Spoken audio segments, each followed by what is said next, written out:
Ayun guys, meron na naman tayong panibagong video na bibigyan natin ng reaction video. Ito, isa na namang AI na nakakatawa. Ito guys, panoorin natin. Play na natin. Ginoo, ano po ang ginagawa ninyo kapag umuulan? Naglalaro kami ng aking asawa ng 69.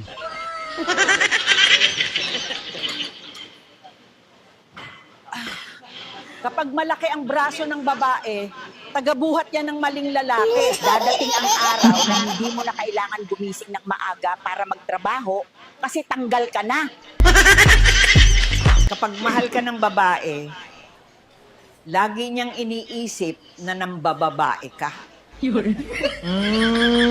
Buti nasisikmura mong sumahod kahit patawa-tawa ka lang sa work mo. Sa wakas, natuloy na rin yung gala namin. Pero anong masasabi niyo po sa mga OFW? Saludo ako sa kanila. Kami, nagsasakripisyo sa inuman. Sila para sa pamilya. Mang Juan, kung ikaw ay magiging pulis, anong posisyon ang gusto mo? 69. Pag ako nagka-jowa, marami. Ang kulit no? Long hair pa si Mang Juan dun. Tuloy natin guys. Di na ako iinom. Pero araw-araw na ang bembang.